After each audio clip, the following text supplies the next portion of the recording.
Kemudian Yosua mengumpulkan semua suku orang Israel di Sikem.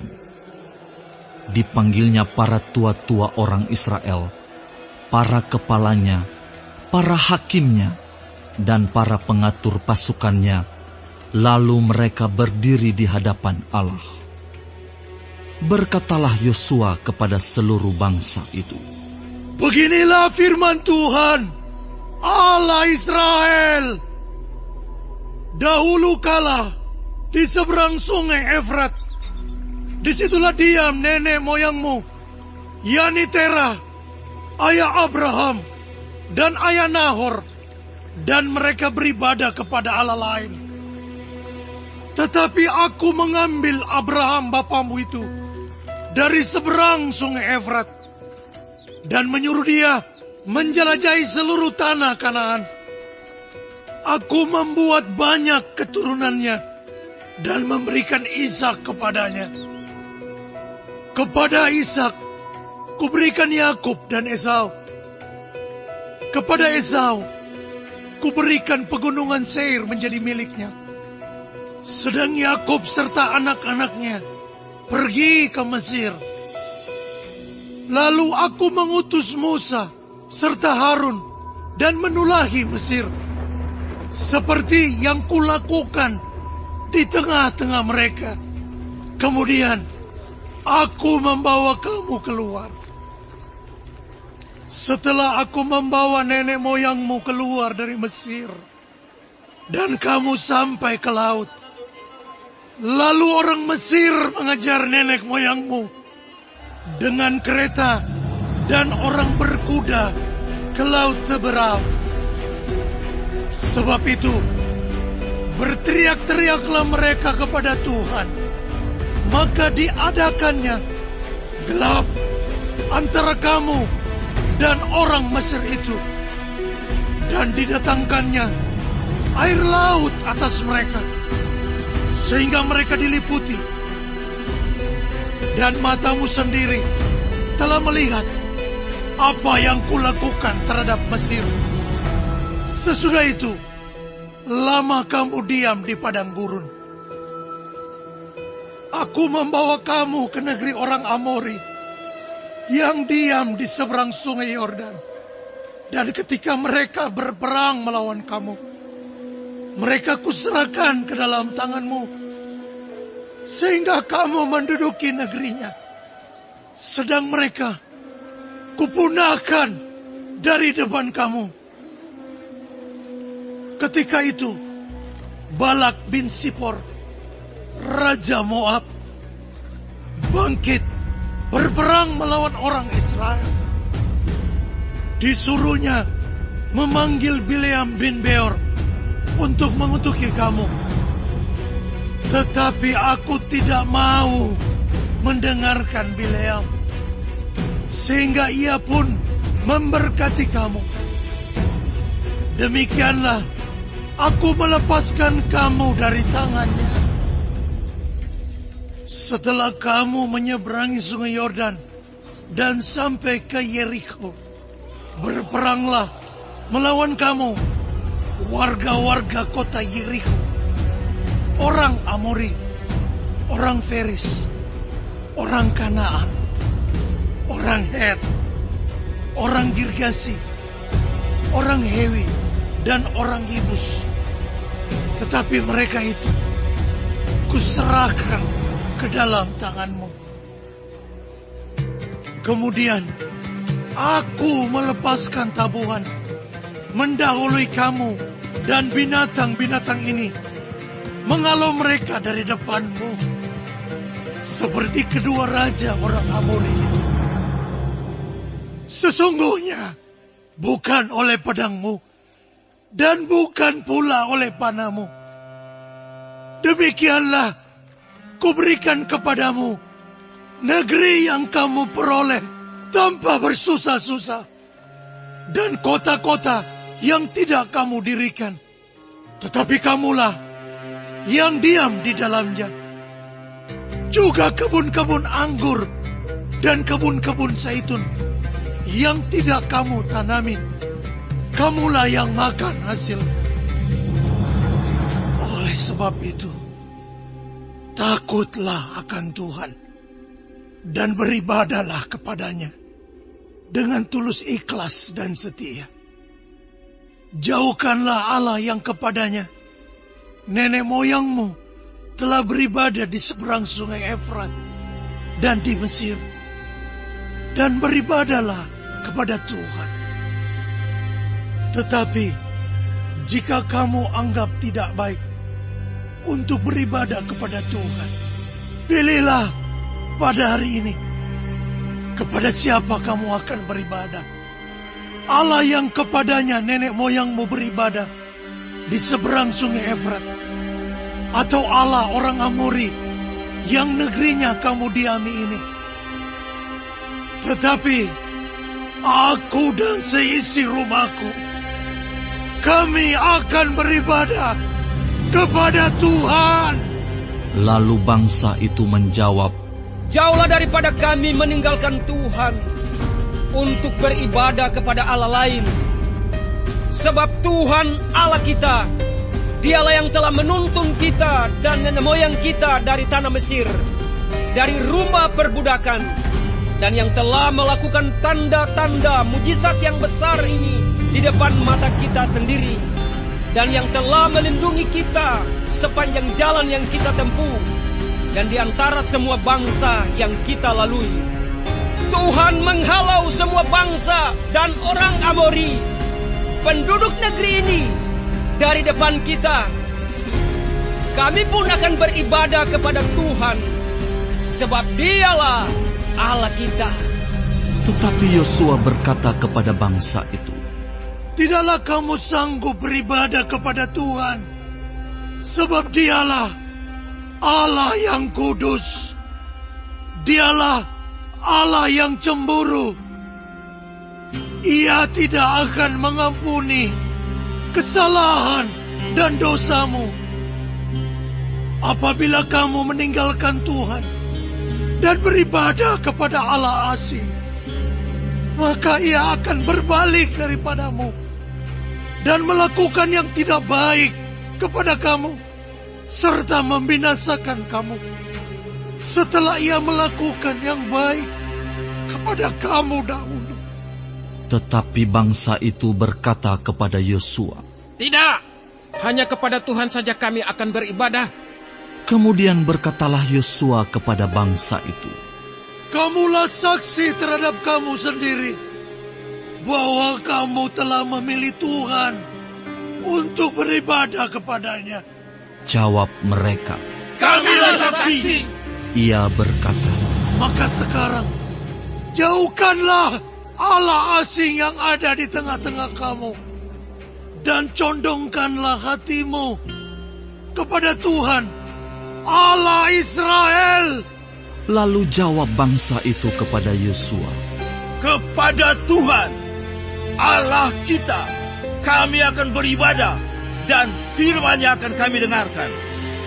Pada hari itu juga, Yosua mengikat perjanjian dengan bangsa itu, dan membuat ketetapan dan peraturan bagi mereka di Sikem. Yosua menuliskan semuanya itu dalam kitab hukum Allah, lalu ia mengambil batu yang besar dan mendirikannya di sana, di bawah pohon besar, di tempat kudus Tuhan. Kata Yosua kepada seluruh bangsa itu, sesungguhnya batu inilah akan menjadi saksi terhadap kita, sebab telah didengarnya segala firman Tuhan yang diucapkannya kepada kita. Sebab itu batu ini akan menjadi saksi terhadap kamu, supaya kamu jangan menyangkal Allahmu. Sesudah itu Yosua melepas bangsa itu pergi, masing-masing ke milik pusakanya. Selamat pagi adik-adik, kita akan mulai pelajaran kita pada pagi hari ini di pelajaran kelima dengan judul Keluarga yang Menyembah Tuhan.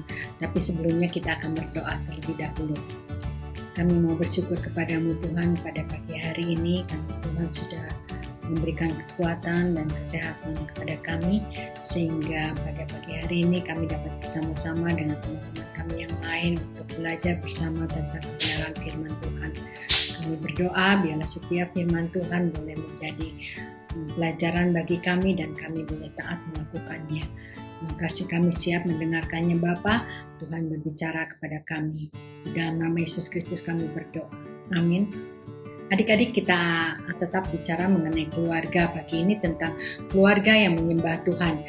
Diambil dari Yosua pasal 24 ayat 1 sampai 28 dan dari Yohanes 4 ayat 21 sampai dengan 26. Adik-adik bisa baca dulu atau adik-adik bisa mengikutinya tentang Yosua dan tentang bagaimana percakapan Tuhan Yesus dengan perempuan Samaria. Adik-adik, apa artinya ibadah? Ibadah artinya bekerja melayani Tuhan. Bekerja melayani Tuhan itu mencakup menyembah dan mengasihi Tuhan, mendengar dan melakukan firman-Nya, katanya berdoa dan berpaut kepada Tuhan, serta bersikap dan berperilaku saleh, kudus dan bermoral. Jadi dengan kata lain, beribadah itu adalah melakukan kehendak Tuhan. Apa yang kita lakukan untuk Tuhan itu merupakan satu ibadah kita kepada Tuhan. Oleh karena itu ibadah bagi kita tidak hanya terbatas di dalam gereja saja, tetapi apapun juga yang kamu lakukan dan kamu lakukan di dalam nama Tuhan Yesus dan memuliakan Tuhan, itu adalah ibadah. Nah, ibadah kepada Tuhan ini adalah penting. Ibadah ini harus dilakukan tentu dengan setia dan serius, ya, dan penuh kesungguhan. Apakah ibadah itu hanya dapat dilakukan bersama di dalam gereja? Tidak, ibadah itu dapat kita lakukan sendiri pada saat adik-adik saat teduh, adik-adik pagi-pagi bersaat teduh, dan juga kemudian berdoa atau memuji Tuhan, membaca Alkitab. Itu adalah ibadah pribadi. Kemudian ada juga ibadah keluarga yang tentunya adik-adik melakukannya di dalam altar keluarga. Misalnya adik-adik melakukan itu dengan kakak atau dengan orang tua, ya. Sama juga pasti ada doa, ada menyembah Tuhan, dan juga ada mendengarkan firman Tuhan. Dan yang ketiga adalah ibadah itu di dalam gereja, di mana adik-adik bisa beribadah dengan teman-teman yang lain atau keluarga yang lain di dalam satu gedung gereja. Nah, itulah adalah ibadah. Intinya ibadah itu adalah menyembah Allah, melakukan kehendak Allah, dan harus dilakukan dengan setia. Di dalam Ulangan 6 ayat 4 dan 5 dikatakan, dengarlah hai orang Israel, Tuhan Allah itu kita, Tuhan itu Esa. Kasihilah Tuhan Allahmu dengan segenap hatimu dan dengan segenap jiwamu dan dengan segenap kekuatanmu. Jadi seseorang yang beriman kepada Yesus, tentunya dia dengan sendirinya dia akan beribadah kepada Allah. Orang yang percaya kepada Tuhan Yesus tidak usah disuruh-suruh untuk beribadah kepada Allah. Dia akan punya ibadah pribadi, dia akan beribadah bersama dengan keluarganya, dan sekaligus dia juga akan mengikuti ibadah di gereja. Bagaimana ibadah yang benar itu?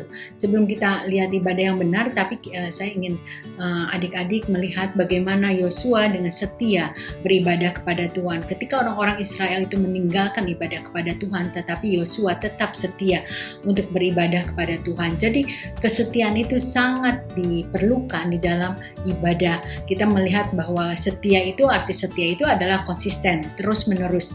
Artinya bahwa ketika kita setia melayani, beribadah kepada Tuhan, maka itu akan ibadah kita itu akan dilakukan secara terus menerus. Setiap minggu, kalau ibadah pribadi setiap hari, atau ibadah keluarga juga setiap hari dilakukan di dalam altar keluarga.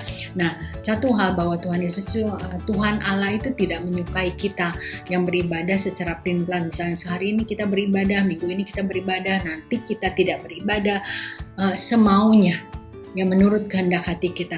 Diperlukan satu kesetiaan di dalam beribadah sebagaimana yang ditunjukkan oleh Yosua. Nah, adik-adik, bagaimana ibadah yang benar? Tadi dikatakan di dalam Yohanes 4 ayat 21-26, adik-adik melihat itu percakapan antara perempuan Samaria dengan Tuhan Yesus. Di situ Tuhan Yesus membahas bagaimana ibadah yang benar. Dikatakan bahwa katanya kalau orang-orang Samaria itu beribadah di Gunung Gerizim, pusat ibadahnya, sedangkan kalau orang-orang Yehuda itu di Yerusalem. Tetapi Tuhan Yesus mengatakan ibadah yang benar adalah yang pertama adalah percaya kepada Tuhan Yesus sebagai Tuhan dan Juru Selamat. Jadi setelah dia beribadah, setelah dia percaya kepada Tuhan Yesus sebagai Tuhan dan Juru Selamat, dia melalui Tuhan Yesus dia dapat beribadah dengan benar, yaitu di dalam roh dan kebenaran. Kenapa harus dilakukan di dalam roh dan kebenaran? Karena roh itu Tuhan itu tidak berwujud manusia atau tidak punya wujud, tetapi dia wujudnya adalah roh. Oleh karena itu menyembah roh. Oleh karena itu kenapa kita pada saat kita beribadah, roh kita tuh harus berpusat kepada dia, bertemu. Roh manusia itu bertemu dengan roh Tuhan.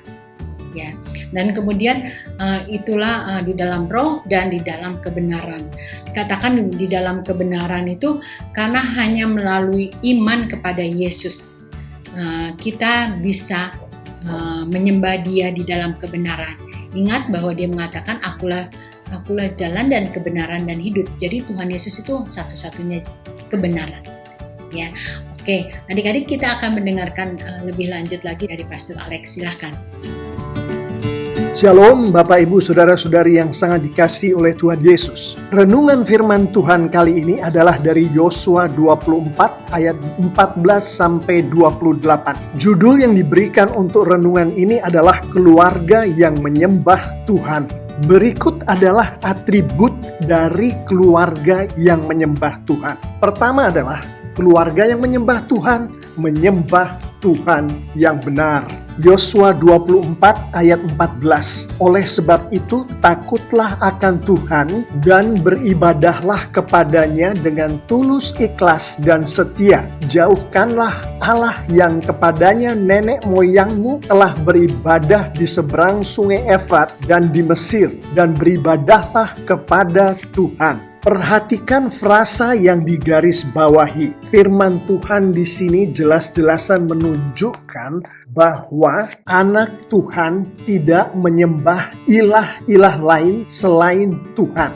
Firman Tuhan di 1 Yohanes 5 ayat 21, anak-anakku, waspadalah terhadap segala berhala, memberi peringatan tegas kepada anak-anak Tuhan untuk tidak menyembah ilah-ilah lain atau berhala-berhala selain Tuhan. Ayat 15, tetapi jika kamu anggap tidak baik untuk beribadah kepada Tuhan, pilihlah pada hari ini kepada siapa kamu akan beribadah. Allah yang kepadanya nenek moyangmu beribadah di seberang sungai Efrat, atau Allah orang Amori yang negerinya kamu diami ini. Tetapi aku dan seisi rumahku, kami akan beribadah kepada Tuhan. Tuhan di sini adalah Yahweh, Tuhannya Abraham, Tuhannya Ishak, Tuhannya Yakub, Tuhan kita semua, sebagaimana di dalam firman Tuhan, sebagaimana di dalam Alkitab. Nabi Yesaya di Yesaya 44 ayat 6 menegaskan mengenai menyembah Tuhan yang benar ini. Beginilah firman Tuhan, Raja dan Penebus Israel, Tuhan semesta alam. Akulah yang terdahulu dan akulah yang terkemudian, tidak ada Allah selain daripadaku. Tuhan yang di Yesaya 44 ayat 6 inilah yang harus disembah oleh setiap anak-anak Tuhan. Dari apa yang dikatakan oleh Yosua di ayat 15 ini, kita mengetahui bahwa menyembah Tuhan yang benar adalah suatu keputusan pribadi. Untuk Yosua adalah keputusan Yosua dan keluarganya. Dan dari keputusan pribadi ini, seluruh dunia mengetahuinya. Artinya, keputusan pribadi itu menjadi kesaksian bagi kemuliaan Tuhan di depan orang banyak. Atribut kedua dari keluarga yang menyembah Tuhan adalah keluarga itu menyembah Tuhan dengan puji syukur. Ayat 16, lalu bangsa itu menjawab, jauhlah daripada kami meninggalkan Tuhan untuk beribadah kepada Allah lain. Ungkapan puji syukur kepada Tuhan di dalam keluarga anak Tuhan ini menyembah Tuhan adalah dengan tidak tanggung-tanggung dalam menyembah Tuhan. Kata jauhlah daripada kami itu adalah ekspresi yang menunjukkan bahwa yang bersangkutan betul-betul ikut pada Tuhan, tidak mau meninggalkan Tuhan, betul-betul mau beribadah kepada Tuhan. Bentuk nyata dari tidak tanggung-tanggung dalam menyembah Tuhan ada di Ulangan 10 ayat 12-13. Maka sekarang hai orang Israel, apakah yang diminta daripadamu oleh Tuhan Allahmu selain dari takut akan Tuhan Allahmu? Hidup menurut segala jalan yang ditunjukkannya, mengasihi Dia, beribadah kepada Tuhan Allahmu dengan segenap hatimu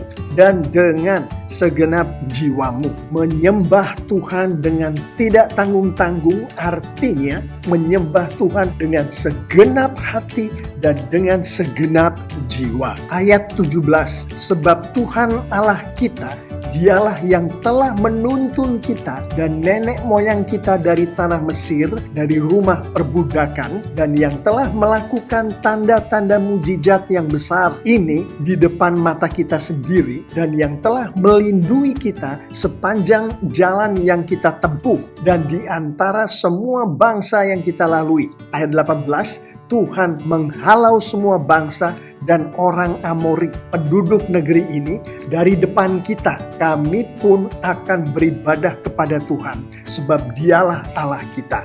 Melalui ayat ini, kita melihat menyembah Tuhan dengan puji syukur. Salah satu ekspresinya adalah kita selalu mengingat akan apa yang Tuhan sudah lakukan untuk kita, untuk keluarga kita. Di ayat 17 dan 18 ada di frasa-frasa yang digaris bawahi itu, termasuk menuntun keluar dari tanah Mesir, dari rumah perbudakan, termasuk melakukan tanda-tanda mujizat.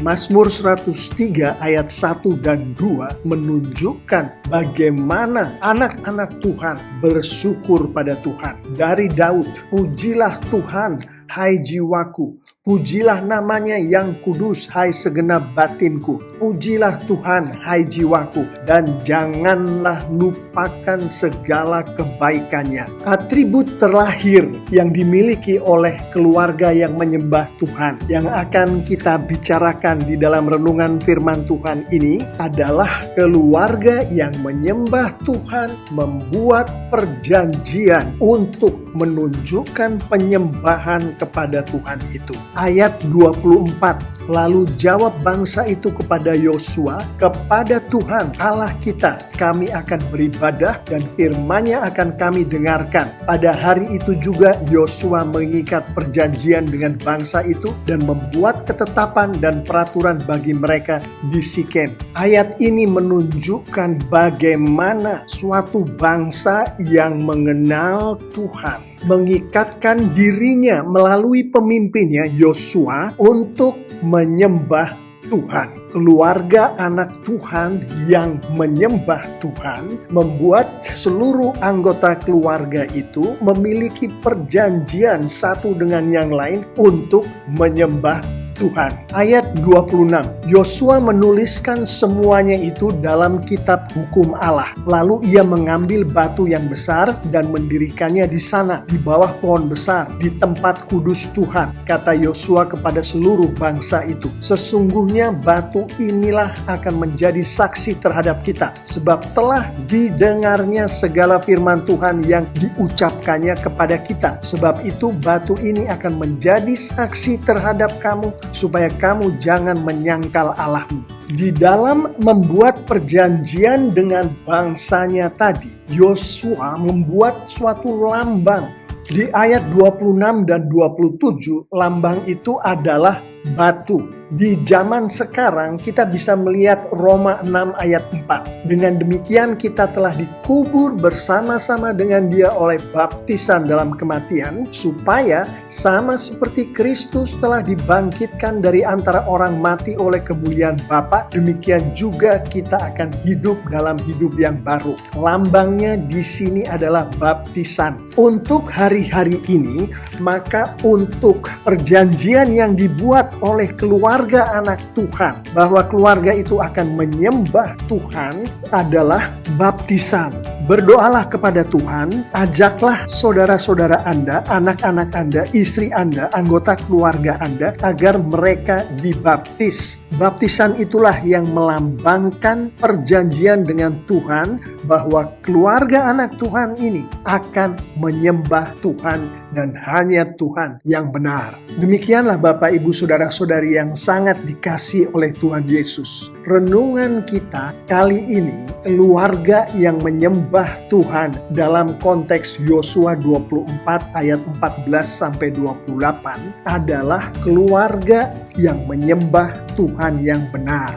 Adalah keluarga yang menyembah Tuhan dengan puji syukur. Adalah keluarga yang membuat perjanjian di antara anggota keluarga itu untuk menyembah hanya Tuhan yang benar. Mari kita tutup renungan kali ini dengan 3 penerapan. Penerapan pertama adalah untuk atribut sembahlah Tuhan yang benar. Penerapannya adalah kita harus tahu siapa Tuhan yang benar itu. Untuk mengetahui itu kita harus baca firman Tuhan dan mengerti firman Tuhan itu dengan benar. Jadi penerapan pertama, bacalah firman Tuhan dengan konsisten setiap hari dan mengertilah firman Tuhan itu, semuanya dengan bantuan Roh Kudus yang kita mohonkan melalui doa kita. Penerapan untuk atribut kedua, sembahlah Tuhan dengan puji syukur, adalah serahkanlah dirimu sebagai persembahan kepada Tuhan. Persembahan yang hidup kepada Tuhan. Itu termasuk waktumu, tenagamu, talentamu, energimu. Penerapan kedua, serahkan dirimu sebagai persembahan yang hidup bagi Tuhan. Penerapan untuk atribut ketiga, buatlah perjanjian untuk menyembah Tuhan, adalah berdoalah kepada Tuhan, berkomunikasilah dengan pemimpin gereja di mana engkau menjadi bagian dari gereja itu, untuk supaya seluruh anggota keluargamu dibaptiskan. Dengan kita mengikuti ajaran Tuhan yang disampaikan melalui kitab Yosua 24 ayat 14-28 tadi, dengan penerapannya saya mengimani Tuhan dipermuliakan. Dan seperti janji Tuhan, anak-anak Tuhan yang memuliakan Tuhan akan diberkati oleh Tuhan dengan luar biasa. Amin. Nah, adik-adik, kita sudah mendengar, mudah-mudahan adik-adik lebih mengerti lagi ya. Saya ingatkan bahwa ayat hafalannya itu sangat singkat dari Yosua 24 ayat 15c. Dikatakan, tetapi aku dan seisi rumahku, kami akan beribadah kepada Tuhan. Adik-adik ingat ya, masih ada waktu untuk adik-adik mengirimkan bukan kuis tetapi persembahan untuk Tuhan. Apakah itu merupakan pujian, apakah itu merupakan puisi, atau apa saja. Adik-adik bisa berikan kepada Tuhan, tetapi temanya tentang keluarga. Oke, sampaikan itu di WhatsApp kita. Kemudian jangan lupa juga adik-adik, persembahan silakan dikumpulkan. Nanti pada akhir triwulan adik-adik boleh mentransfernya sekali jadi. Oke adik-adik, sampai di sini pertemuan kita pada pagi hari ini. Tapi sebelumnya kita akan berdoa terlebih dahulu. Kami mau bersyukur kepadamu Bapa untuk pagi hari ini, karena kami boleh belajar tentang bagaimana beribadah yang berpusat kepada Kristus. Kami bersyukur karena banyak hal yang boleh kami pelajari. Tolong kami untuk tetap setia beribadah kepada Tuhan, baik di dalam ibadah pribadi kami melalui saat teduh Tuhan bersama dengan keluarga, ataupun pada saat kami sekolah minggu, ataupun mengikuti ibadah di gereja. Terima kasih Tuhan, dan ampunkanlah segala dosa dan kelemahan kami. Karena hanya di dalam satu nama Yesus Kristus kami berdoa. Amin. Selamat pagi adik-adik, sampai minggu depan.